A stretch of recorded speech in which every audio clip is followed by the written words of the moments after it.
Dobar dan. Ništa nije ostvareno što prije nije odsanjano.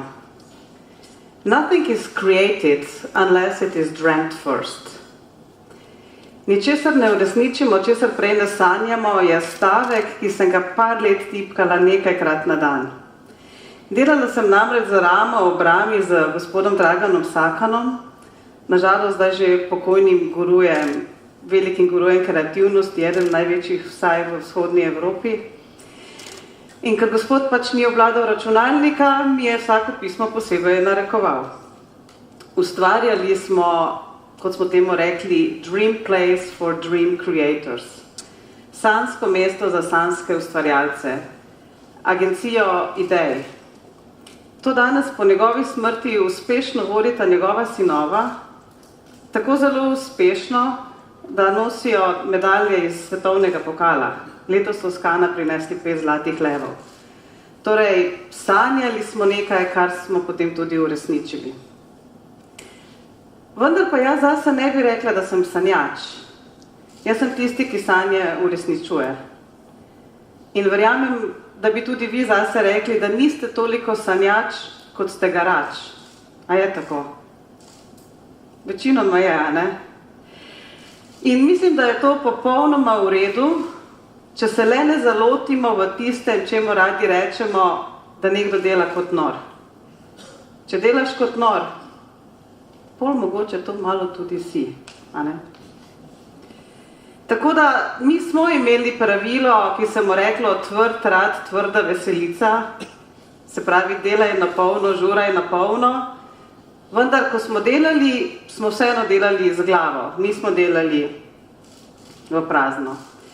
In potem, ko je Sakan na žalost umrl in sem jaz šla na svoje in sem postala svobodna in samostojna in neodvisna, v čemer neskončno uživam, in sem začela delati po podjetjih in organizacijah in opazovati, kakšen je svet okoli nas, in da niso to tako zelo sanjske razmere, kot sem jih jaz imela v svoji agenciji, sem ugotovila, da si moram za svoje sanje postaviti dvoje.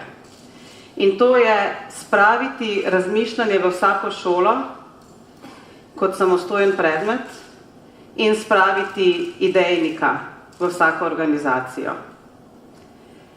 Kajti ugotovila sem, da ljudje ne vejo, vsaj morda pa vejo, pa tega ne uresničujejo, da ne moremo priti do novih rezultatov, če delamo po starem.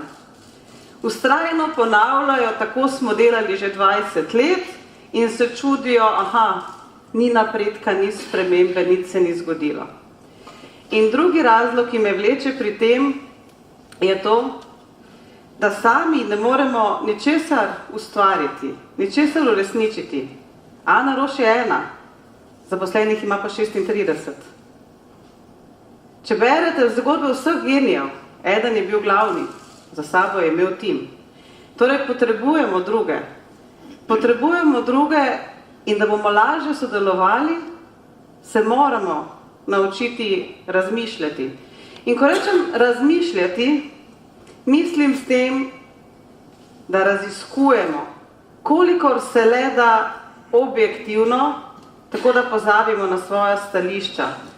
Naša stališča se nam zdijo normalna, ker jih je oblikovala naša lastna vzgoja, naše lastne vrednote, naše pridobljene informacije, naše pretekle izkušnje. Ko razmišljamo, je fino, da smo malce bolj objektivni. Da smo kolikor se le da osredotočeni. Če se spomnite kakšnih vaših sestankov v službi, a ste res osredotočeni, a skačete iz točke na točko, iz teme na temo. In pa, da smo maksimalno obsežni. Rečem obsežni, zato da je 3O, da si boste lažje zapomnili. Objektivno, osredotočeno, obsežno. Torej, razmišljanje je namenjeno temu, da je operativno. In ne temu, da bi kdorkoli, komorkoli pokazal, da ima bolj prav. In drugi razlog, ugotavljam, da ljudje zares ne znamo sodelovati. Zato smo tako navdušeni nad košarkarskim timom. Wow, končno se je enkrat zgodilo. Videli smo, da je možno, da lahko ljudje sodelujejo. Vedno znova bolehamo za primerom, da mislimo, da imamo mi najbolj prav. Danes sem brala tweete, Katanec je imel novinarsko konferenco, tisti, ki ste to spremljali, boste videli, kaj verjetno mislim. Bolehanje za lastnim prav je tisto, ki nam omogoča dobro razmišljanje, dobro sodelovanje, dobro ustvarjalnost. Ne moremo zameriti ljudem, da je temu tako. V celinski Evropi se ta zgodba ponavlja 2400 let. Mi od družbe posvojimo presojanje, sodbo, judgment. In se potem igramo isto zgodbo, kot se je igral Sokrat v svoji 3-odstotni starogrški demokraciji. Tisti 3% bogatih moških so bili lastniki, pa niso točno vedeli, kaj bi počeli, pa so se Sokratom sprehajali gor in dol. In Sokrat je podal trditev in je od svojega učenca pričakoval analizo tega in nato je on podal kritiko in potem od njega pričakoval argumente. In potem sta se igrala ping, pong, ki ga zagotovo dobro poznate, vsaj če vklopite televizor in je tam gor prenos iz parlamentarne seje. A ne? Tako da ne znamo razmišljati, tudi v šolah tega še zmeraj ne učijo. Ne učijo kot ločen predmet, kot nekaj namernega. Šole so pač namenjene temu, da podajajo informacije. Informacije so tiste točke vednosti, okrog katerih smo se mi kot družba dogovorili, da veljajo v naši družbi. Torej, manjka nam razmišljanje o vrednostih, snovanje in konstruktivno razmišljanje. In manjka nam razmišljanje o možnostih, kaj bi se še dalo. Torej, zaznavno razmišljanje in kreativno razmišljanje. Znamo povedati, zakaj je slabo, da smo v blatu, znamo povedati, kdo nas je v blatu spravil, ne znamo pa pogledati, zakaj je dobro, da smo v blatu, kaj šele, da bi pogledali, kako iz blata priti ven. In v resnici je to samo stvar, ki se moramo naučiti, uriti, izuriti. Prvo, kar moramo razumeti, je to, da razmišljanje ni odločanje. Odločitev pride na koncu, potem, ko smo o zadevi razmislili. Razmišljanje je raziskovanje. In v bistvu raziskovanje 8 različnih predelov. Najprej raziskujemo področje, o čem točno želimo razmišljati. Potem raziskujemo izziv, kaj točno je tisti izziv, o katerem bomo razmišljali. Potem raziskujemo informacije, vhodne informacije, podatke, stališča, čustva drugih ljudi, ki so osnova. Potem je šele čas, kjer raziskujemo ideje. To je tisti trenutek, kjer ljudje mislijo, aha, to je kreativnost, pa so 3 faze že preskočili. Potem je raziskovanje v smislu vrednotenja te množice idej, ki smo jih pridobili, in zapomnite si besedo množice idej, ki smo jih pridobili. Nato je raziskovanje na področju akcijskega načrta, kdo točno, kaj točno, kako točno. Potem se začne pridobivanje podpore pri tistih, ki niso razmišljali skupaj z nami, in potem je udejanjanje ali izvedba. In nato se krog zavrti. Tako da jaz velikokrat primerjam razmišljanje s kuhanjem.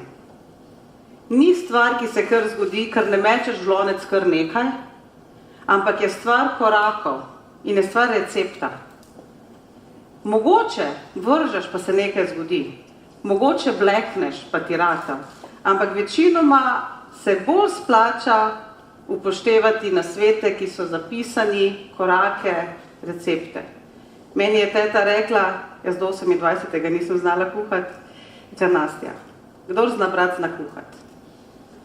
V resnici velja isto za razmišljanje.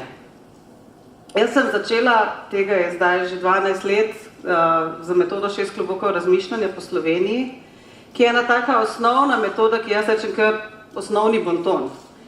Nekako logično je, da delaš eno samo stvar naenkrat. Pa še ljudje je ne. Spomnite se svojih sestankov. Po metodi 6 klobukov razmišljanja ti z belim klobukom deli samo informacije. Vsi, ki smo v timu in raziskujemo, delimo samo informacije. In tega ne mešamo ne s čustvi, ne s kritiko. In to je ločeno od trenutka, ko razmišljamo z rdečim klobukom, rdeč kot srček, ker delimo čustva in občutja. In tega ne rabimo razlagati, ker ne obstaja logične razlage za naša čustva in občutja in intuicijo. In ko razmišljamo z rumenim klobukom, iščemo vsi skupaj izključno prednosti. Tu je trenutek za konstruktivno razmišljanje. Ne glede na to, kar ti čutiš, poišči, kaj je dobrega na tem. Seveda pride čas za črni klobuk, za črnogledo razmišljanje. Ne glede na to, če si nesmrtno zaljubljen v idejo, poišči slabosti, poišči ovire. Bolje, da to poiščeš naprej, kot pa da kasneje pridejo za tabo. In za zelenim klobukom je trenutek, ko vsi samo generiramo ideje. Kar se nam dogaja v praksi? Eden generira, drugi pa ubija, misleč, da pomaga. In 6 klobukov razmišljanja je res osnovna metoda, kot hvala pa prosim, ko generiramo ideje, vsi generiramo ideje. Vse to pa nadzoruje modri klobuk, moderator. Zato, da se lahko mi ukvarjamo z vsebino, bi v resnici na vsakem sestanku, brainstormingu, če hočete, strateškem mitingu, kateremkoli odločanju, potrebovali nekoga, moderatorja, ki bi vam olajšal obliko in strukturo. Seveda 6 klobukov ni edini način. Imate model Ideas od Dimisa Mikelidesa, imate 8-stopenjski model od Basadurja, kolikor hočete jih je. Za enega se morate odločiti, razen če želite spremljati model 4i. Model 4i še marsikdaj radi učijo celo na psiholoških šolah. Prvi I, informacija, drugi I, inkubacija, tukaj veste, kaj se v malih možganih dogaja, tretji I, inspiracija, tup in pol je iluminacija. Poznate ta način razmišljanja? Vrtiš po svoji glavi in slej, ko prej poing, ti pade ideja. Vam je znano? Medtem, ko ste v avtu, medtem, ko ste na sprehodu. Če je Newtonu padlo jabolko na glavo, pa se spomnimo modela gravitacije, pa se ne bi mi na ta način. Spomnimo se. Medtem, ko tečemo, kolesarimo, peljemo vsa na sprehod. Hudič pri tem načinu je samo ta, da vi pol te ideje, ki je najboljša, ne morete prodati niti lastnemu timu. A je tako? Pa se pa začnete z njimi kregati. Pa smo pa tam, kjer smo razlagali, jaz imam prav, moja ideja je najboljša, jaz že vem, kaj je dobro. In potem se skregamo za člani lastnega tima. Za tistimi člani, ki so najbolj nujni za naš obstoj. Kajti v timu bi morali biti ljudje, ki so popolnoma različni od vas. Če vi nimate prijateljskih vezi v timu, je to v resnici dobro. Ker imate ljudi, ki imajo drugačen pogled na zadevo. Pomislite na svojega partnerja. Lahko vam jaz povem. Najožji član mojega tima, moj trenutni mož, ja, on je vse drugo. On ne rabi 2 nasti. Moji otroci ne rabijo 2 nasti. Rabijo eno nastjo, pa eno nenastjo, zato da preživijo.